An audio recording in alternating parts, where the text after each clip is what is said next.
क्या आपको लगता है कि चंदा चोरी जो है ये एकमात्र विवाद है राम मंदिर से जुड़ा हुआ है, या इसके इर्द गिर्द और भी कुछ आप देख रहे हैं? आज से नहीं है, जब से ट्रस्ट बना है तब से इस पे आरोप लगते रहे हैं और आरोप इन्हीं पे लगते रहे हैं। चंदे की चोरी नहीं करी है, इस देश के करोड़ों राम भक्तों का विश्वास तोड़ा है।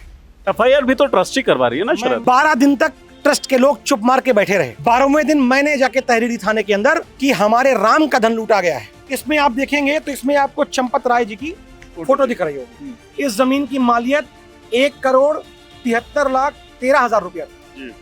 इस जमीन को ट्रस्ट ने कितने में खरीदा है? 29,67,60,800 रुपए में। कल मैंने प्रधानमंत्री को एक पत्र भी लिखा है। अच्छा, जो दोषी हैं इन पर विधिक कार्रवाई होगी, लेकिन जो विश्वास टूटा है ये दोबारा नहीं बन पाएगा। कल को ये इतिहास लिखा जाए, चंदा चोरी हो रही थी, सत्ता में बैठे दलाल उसको देख रहे थे, तो मेरी नजरें शर्म से झुके ना। मैं राम लला के सामने सीना तान कर कहूंगा कि जब ये दलाली चल रही थी, चोरी चल रही थी, तो प्रभु मैं आपकी लड़ाई लड़ रहा था। नमस्कार दोस्तों, हम मौजूद हैं अयोध्या में। अयोध्या फिर से खबरों में है और खबरों में आने की वजह जो है वो शर्मसार करने वाली है, ख़ासतौर पे उनके लिए जिनकी राम में आस्था है।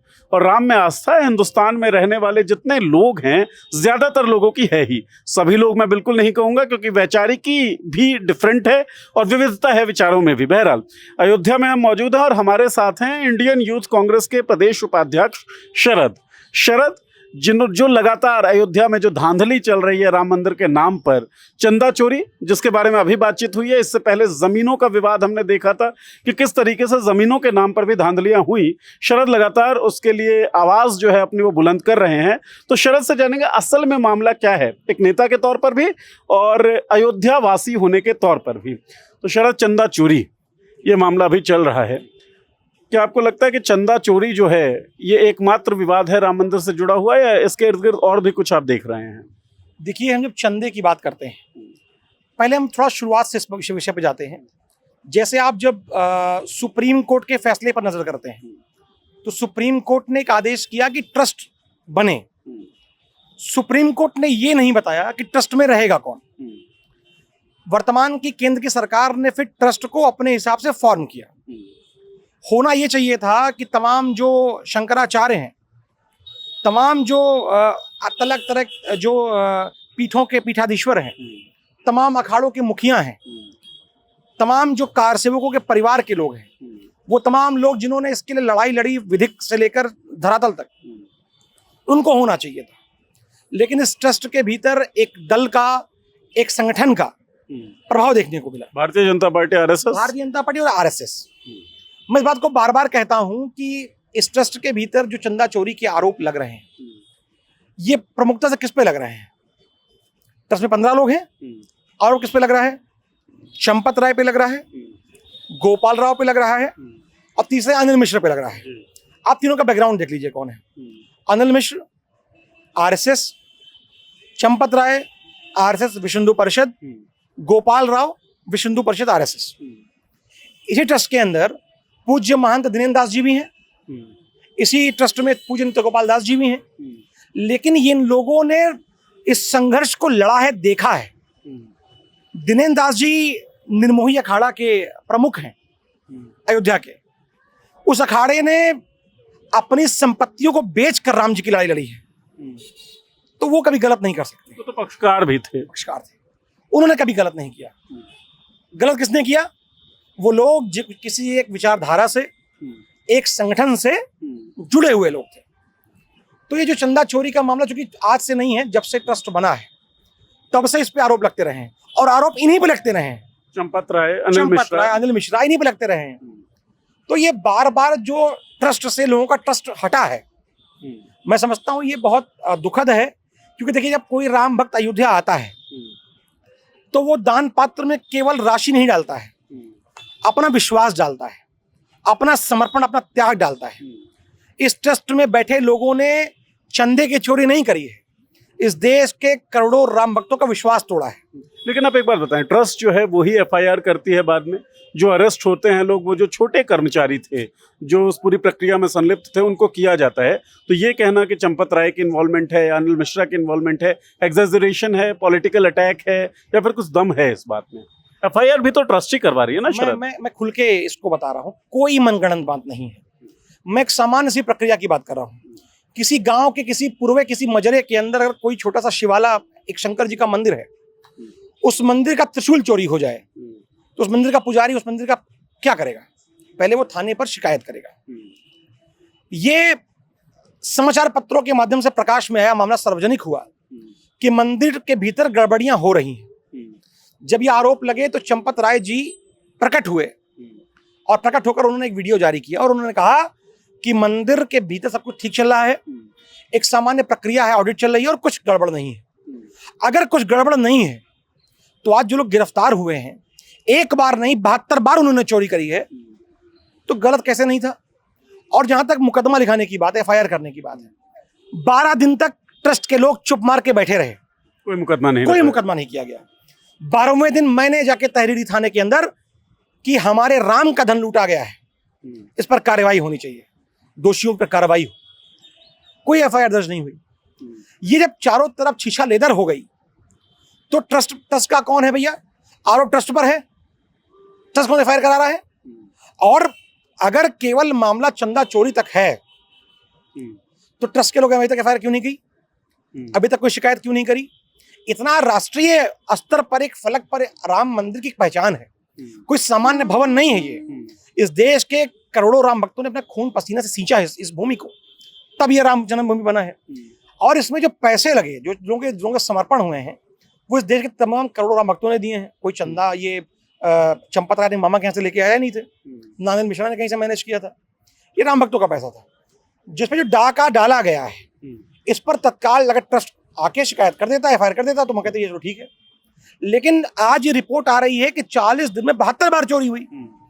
कोई आदमी एक बार चोरी करे, मैं मान सकता हूं कि वो तेज था, गलती हो गई ट्रस्ट से। 72 बार चोरी चलती रही और आप ट्रस्ट के महासचिव बनकर मुख बनकर देखते रहे, आपकी नाक के नीचे चोरी होती रही। तो मैं अगर ये आरोप लगाऊं कि चोर को देखकर आप मौन बैठे हुए थे, तो आप थोड़ा चोर कोई नहीं है, तो क्या आरोप गलत होगा? और ये बात सिर्फ चंदा चोरी नहीं आती है, इससे आगे की है। जो दान पात्र में रुपए निकल रहे हैं, जो उसमें गिरफ्तारियां हुई हैं, ये सबने देख लिया है। लेकिन क्या केवल ये मामला उतना ही है? क्या वही 8 लोग चोर हैं? ट्रस्ट में बैठे चंपत राय और गोपाल पर और उसके बाद अनिल मिश्रा पे जो आरोप लग रहे हैं, 2021 में आरोप लगा कि 2 करोड़ की जमीन खरीद कर 10 मिनट बाद ट्रस्ट ने 18 करोड़ में खरीदी है। उस आरोप का क्या हुआ? दोनों डील में अनिल मिश्रा गवाह थे, तो ट्रस्ट ये 2 करोड़ वाली डील में भी और 18 वाली 18 करोड़ वाली डील में भी थे। तो क्या ये ट्रस्ट प्रॉपर्टी डीलिंग भी करता है क्या? ट्रस्ट में बैठे लोगों की आस्था राम के प्रति है या माया के प्रति, धन के प्रति है? एक आरोप लगा, फिर एक आरोप और लगता है। यहाँ के महापौर तत्कालीन, उनके भांजे के द्वारा एक जमीन खरीदी जाती है 20 लाख रुपए में, जो 2.5 करोड़ की बिकती है, ट्रस्ट के द्वारा खरीदी जाती है। एक जमीन जो दान की होती है, ट्रस्ट वो भी खरीद लेता है पैसा देकर। उसके बाद ये मामला जो मैंने इसको उठाया 2023 का मामला है। 23 में 16 नवंबर 2023 को एक मामला, एक ट्रस्ट ने 2 जमीनें खरीदी। 16 नवंबर 2023 को 2 जमीनें खरीदी। और विशेष यहाँ पर जानने के लिए बात यह है कि दोनों जमीनें एक ही परिवार से खरीदी। एक ही दिन एक ही परिवार से 2 जमीन खरीदी। एक कृषि योग्य भूमि थी और एक आवासीय स्तर पे थी। ये पहले जमीन का पेपर मेरे पास है। इसमें आप देखेंगे तो इसमें आपको चंपत राय जी की फोटो दिख रही होगी। चंपत राय बंसल क्रेता हैं, ट्रस्ट मतलब, और विक्रेता तन्वी बंसल जी हैं। इस जमीन की मालियत 1,73,13,000 रुपया थी। इस जमीन को ट्रस्ट ने कितने में खरीदा है? 29,67,60,800 रुपए में। और मालियत से इतनी ऊपर जाकर, भाई जमीन जब सरकार भी अधिग्रहित करती है तो 4 गुना पैसा देती है। और अगर आप इसमें आप तुलना कर लीजिए, 1,73,00,000 को कितने आप करेंगे भैया, तो जाके 30 करोड़ पहुंचेगा वो। और इस जमीन में जो गवाह थे, ये गवाह हैं, ये हैं आलोक बंसल, तन्वी बंसल, आलोक बंसल लोग परिवार के ही हैं। ये इसमें गवाह हैं। उसी दिन एक जमीन और खरीदी जाती है। 2 जमीनों का 2 एक जमीन दिन का ट्रांजैक्शन, एक दिन का। और ये जमीन, जो उस जमीन में गवाह थे आलोक बंसल, वो इस जमीन में विक्रेता है। इस जमीन की मालियत 9 करोड़ रुपया थी, लगभग 9 करोड़ 1,000 रुपया। जिसको 55 करोड़ 47,31,800 में खरीदा गया।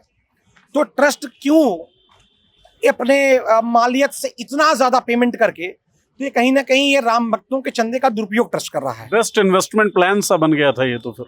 भाई ये तो दो मामले हैं, एक मामला, 3 मामले पहले के हैं, 3 2 5 हो गए। सही सिंह ने मामला उठाया था, जो यहाँ के पूज्य महंत थे मुरलीदास, उनकी जमीन का मामला उठाया है। तो 7-8 मामले तो सार्वजनिक हो चुके हैं। तमाम मामले पर्दे के पीछे अभी और भी हैं। और ये ध्यान देने वाली बात ये है, ये जो जमीन खरीदी ट्रस्ट ने, ये खरीदी माझा शहनवाजपुर में। इसी इलाके में सरकार ने भी जमीन अधिग्रहित करी है, लेकिन सरकार ने जो किसानों को दिया वो 3,30,000 रुपया बिस्वा से लेकर 6 लाख तक दिया। लेकिन उसी लोकेशन पर जब ट्रस्ट जमीन खरीदता है तो अपने खास लोगों को लाभ पहुंचाने के उद्देश्य से जो पेमेंट करता है 47,60,000 रुपया बिस्वा पेमेंट करता है। 16 गुना लगभग ज्यादा है ये। तो ये जिस जमीन का किसानों को सरकार 3,30 से 6 लाख दे रही है बिस्वा के हिसाब से, उसकी पेमेंट ट्रस्ट जो कर रहा है वो 47,60,000 के ऊपर जाके कर रहा है। तो कहीं ना कहीं ये मामला सिर्फ चंदा का नहीं है, ये जो चंदा कोष में जा रहा है, खाते में जा रहा है, जिससे एक अच्छा धन इकट्ठा हो रहा है, इस धन से लोगों की सेवा होनी चाहिए, मंदिर और भव्य दिव्य बने, हम सबकी प्रसन्नता इसमें है। तमाम जो राम भक्त आते हैं उनके लिए आवास बने, हम सबकी इच्छा ये है। लेकिन राम भक्तों के पैसे का दुरुपयोग करके अपने लोगों को लाभ पहुंचाने के लिए जो काम किया जा रहा है, इससे इस देश का राम भक्त आक्रोशित है, दुखी है। कल मैंने प्रधानमंत्री को एक पत्र भी लिखा है। अच्छा। मैंने मांग करी है प्रधानमंत्री महोदय, जो इस ट्रस्ट को फॉर्म किया प्रधानमंत्री ने, मैंने उनसे कुछ मांगे करी। हमने कहा इस ट्रस्ट से विश्वास लोगों का उठ चुका है, जो दोषी हैं इन पर विधिक कार्रवाई होगी, लेकिन जो विश्वास टूटा है ये दोबारा नहीं बन पाएगा। ट्रस्ट को भंग किया जाए, नया ट्रस्ट बने। और ट्रस्ट कैसे बने?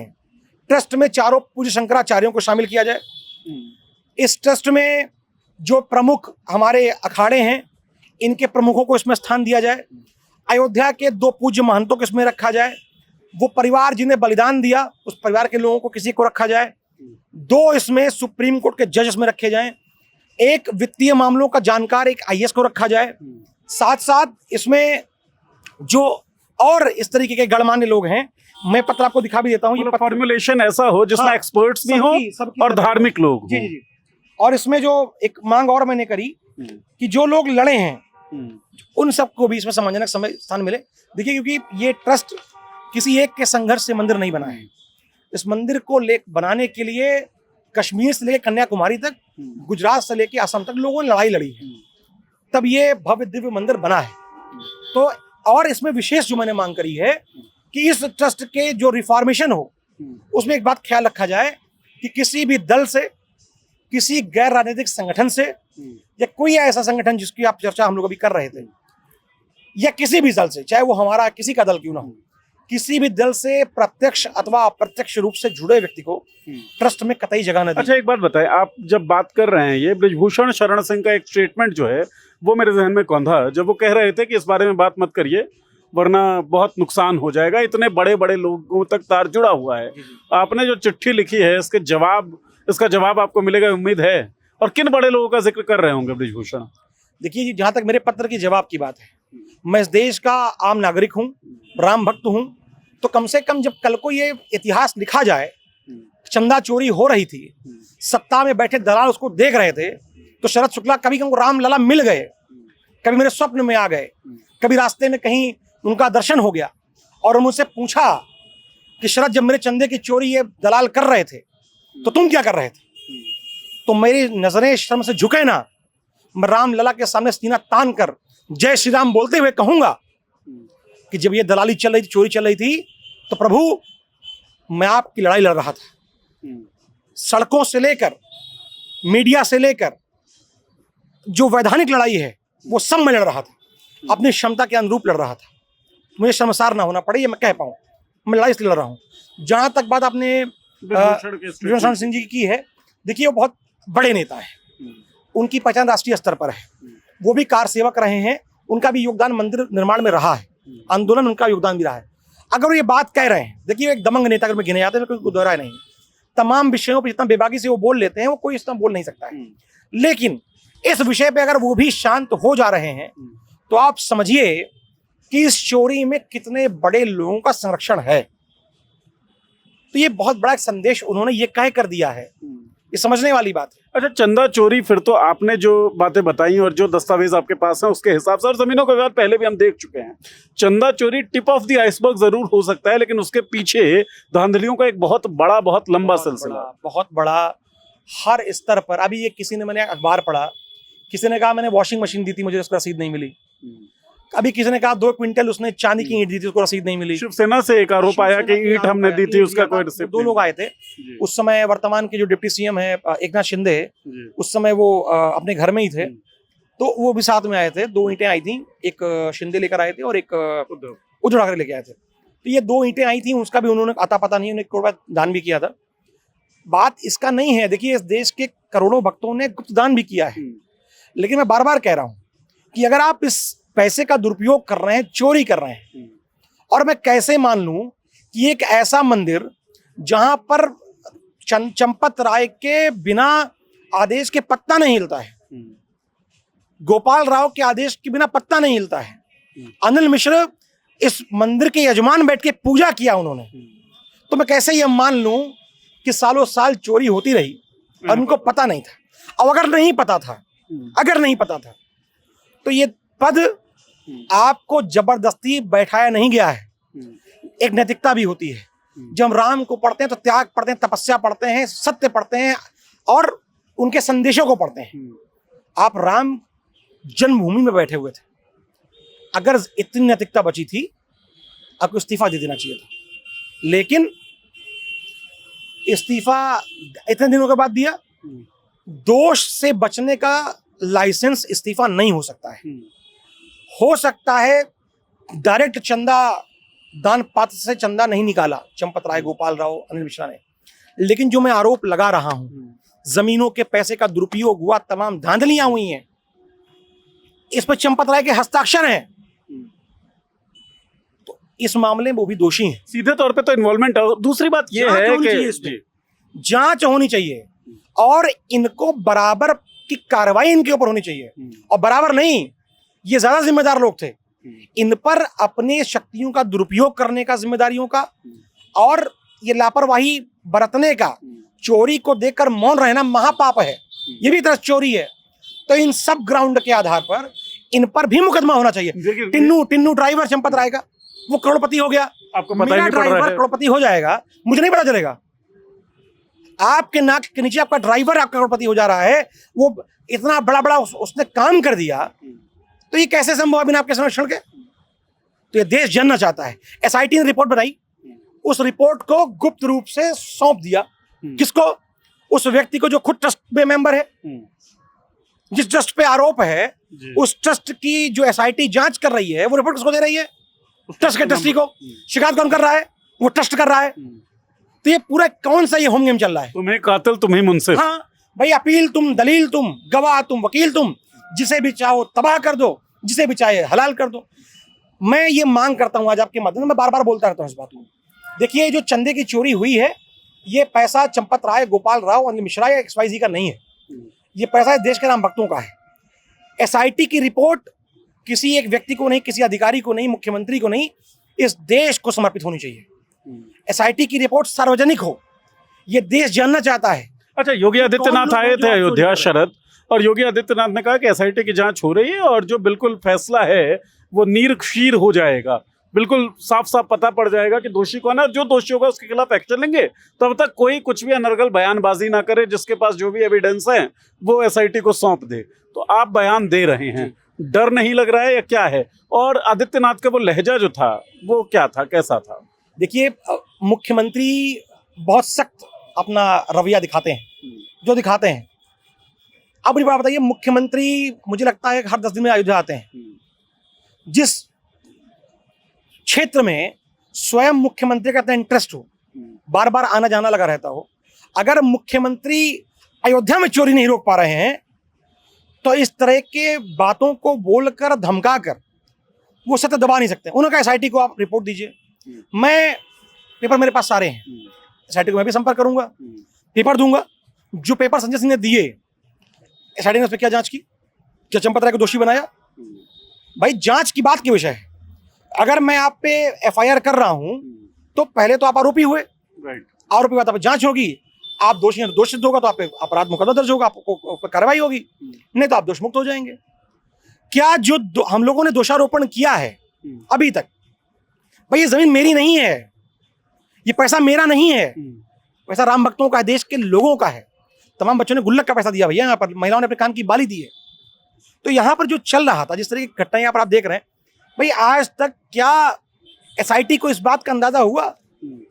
मुझे बहुत विधि का ज्ञाता नहीं हूँ, 2-3 बातें मैं आपसे लेकर कहता हूँ। जब कहीं किसी की जांच होती है तो पहले एफआईआर होती है, जांच तब होती है। एसआईटी को पूरा अधिकार है गिरफ्तार करने का, अरेस्ट करने का। ये मैंने जो पढ़ा एसआईटी के बारे में, जो रूल्स और क्लॉज है, उनको पूरा अधिकार है कि वो किसी को भी अपने शक के बिहार पे वो उसको गिरफ्तार कर सकते हैं, इन्वेस्टिगेट कर सकते हैं। हाँ, नहीं तो हिरासत में हो गया, गिरफ्तार भी कर सकते हैं। उसके बाद जिस इलाके की हम, जो लोगों की हम जांच कर रहे हैं, उन्हें हम कहीं अलग रखते हैं ताकि एविडेंसेस के साथ एविडेंस छेड़छाड़ ना होने पर। इन्फ्लुएंस अपना ना आरोप। जो 8 गिरफ्तार हुए हैं, तो हम लोग मंदिर में घूम रहे थे, उसके बाद भी ये सबके पास को प्रूफ है, मंदिर के अंदर अरेस्ट हुए सब। और एक बड़ा महत्वपूर्ण चीज और मैं बता रहा हूँ आपको, एसआईटी ने कह कर यहाँ से रवाना हुई कि जब तक जांच हो रही है कोई भी अयोध्या से बाहर नहीं जाएगा। लेकिन गोपाल राव क्या कानून से ऊपर हो गए हैं? बाहर गए वो। गोपाल राव का वीडियो फोटो आया कर्नाटक के अंदर कार्यक्रम में शामिल होते हुए, तो क्या उन पर कोई कार्रवाई होगी? क्या उन पर कोई कार्रवाई होगी? केवल छोटी मछलियों को पकड़कर क्या मामले को दबाने का प्रयास किया जा रहा है? क्या ये बड़े मगरमच्छ ऐसे ही घूमते रहेंगे, अपने 20 नाखूनों को लेकर राम भक्तों का धन चूसते रहेंगे? भाई वो तमाम लोग जो आज भी, ये यहाँ छोड़ दीजिए, आप एसआईटी की बात मत करिए, आप निकलिए, मेरे पीछे पूरा ये अयोध्या है जी, केड़ी बजा रही है, यहाँ घूमिए, गली में कहीं घुस जाइए, आप किसी गली में घुस जाइए, आप पूछिए क्या हुआ, कौन चोरी किया है। एसआईटी को 15 दिन लगेगा बताने में। वो चौराहे वाला आदमी 2 मिनट नहीं बताएगा, लगेगा बताने में उसको कौन चोरी किया है। It's an open secret. ये सबको पता, आप किसी पूछ लीजिए घूम के, किसी को रुकवाइए रिक्शा वाले को। अच्छा शरद, एक बात बताइए, अभी ये मामला खुला, अभी ये बातचीत चली, क्या इससे पहले भी चंदा चोरी को लेकर कोई चर्चा थी क्या? जमीनों के विवाद की तो थी, चंदा चोरी को लेकर इससे पहले भी कोई चर्चा थी क्या? देखिए चंदा मतलब, भाई चंदा चोरी का मतलब पैसे का दुरुपयोग, जो राम भक्त ने पैसा उसका दुरुपयोग। तो तमाम दुरुपयोग के मामले ऐसे चलते रहते हैं। भाई जमीन अगर खरीदा है तो चंदे के पैसे से खरीदा है, तो चंदे चोरी तो ये भी हुई, अगर आप चंदे यही चोरी हुई। और आपने एक बात भी और बोली थी, आपने कहा कि कोई डर नहीं लगता है। देखिए ऐसा है, मैं जिसकी, जो मेरे आराध्य हैं प्रभु श्री राम लला है, मेरे पीछे आप देख रहे होंगे मंदिर, हनुमान जी हैं, तो मैं सत्य की लड़ाई लड़ रहा हूँ। हमने शास्त्रों में पढ़ा है सत्यमेव जयते, तो अगर शास्त्र सही है तो सत्य जीतेगा, तो डर किस बात का है? डरता मैं किसी से नहीं, मैं सत्य की लड़ाई लड़ रहा हूँ, अपने आराध्य की लड़ाई लड़ रहा हूँ, प्रभु श्री राम हनुमान जी के जो आराध्य हैं उनकी लड़ाई लड़ रहा हूँ। तो मेरी रक्षा के लिए हनुमान जी और राम जी खड़े हैं, मेरा कोई बाल बांका नहीं कर सकता है। लेकिन बांका राम जी को चढ़ाया गया, चंदा भी किया गया, चोरी उसकी भी की गई, राम के नाम पर धांधलियां की गई, भ्रष्टाचार किया गया। अब जब ये सब कुछ उजागर हो रहा है धीरे धीरे, तो कार्रवाइयां किस हद तक होती हैं? वो राम की जो पूरा आइडिया है, द कैरेक्टर राम, उसका पूरा आइडिया उसके हिसाब से होती हैं या उसके इतर ही होती हैं? क्योंकि बहुत सारी चीज़ें राम के आइडिया के खिलाफ ही हो रही हैं। जैसे पूरा इंफ्रास्ट्रक्चर हमने देखा कि मानसून के सीजन में किस तरीके से एयरपोर्ट जो है वो लीक हो रहा था, राम पथ जो है वो किस तरीके से डूब गया था। तो राम के आइडियाज़, राम के सिद्धांतों के इतर बहुत सारी चीज़ें हो रही हैं। क्या ये कार्रवाई राम के सिद्धांतों के हिसाब से होगी? ये देखने वाली बात होगी। पंक्ति खाली जी शरद। खत्म करते करते मैं कह दूं, मैं हमेशा कहता हूं कि प्रभु श्री राम लला न्याय करेंगे। बस एक पंक्ति आप जान लीजिए, प्रभु श्री राम लला न्याय करेंगे। फिलहाल तो न्याय का इंतजार भी प्रभु श्री राम लला को ही है। बहरहाल देखते हैं न्याय कब तक होगा, ये वक्त बताएगा। लेकिन जो सवाल उठे हैं, जो आरोप लगे हैं, वो केवल दुख का विषय या केवल आक्रोश का विषय नहीं, ये शर्मिंदगी का विषय है कि जिस राम, शर्मिंदगी का विषय तो खैर 1980 के दशक से ही शुरू हो गया था, जब राम को सियासत की जमीन पर ले आया गया। राम आस्था का विषय है, राम मेरे हिसाब से अधिकतर हिंदुस्तानियों के दिलों में बसते हैं, लेकिन सियासत के ज़मीन पे राम को लाना ये शर्मिंदगी का विषय था जिसे सब लोगों ने लगभग स्वीकार भी कर लिया। राम का मंदिर बना और उस मंदिर में जिस तरीके की धांधलियां हुई राम के नाम पर, उस पर जो चुप्पी है वो शर्मिंदगी का विषय है। और अब जो चीज हेडलाइंस बना रही है चंदा चोरी, ये शर्मिंदगी का विषय है। लेकिन शर्म कहाँ किसी को आती है? शर्म तो शायद बेच दें तो बड़े पदों पे पहुंचते हैं। आपको क्या लगता है? आपकी राय का हमें इंतजार रहेगा। और अयोध्या के आम लोग क्या सोच रहे हैं, उनके मनों में क्या है, वो आप सबको हम दिखाते रहेंगे। जुड़े रहिए हमारे साथ। बहुत बहुत शुक्रिया आपका और बहुत बहुत शुक्रिया शरद आपका। जय श्री राम।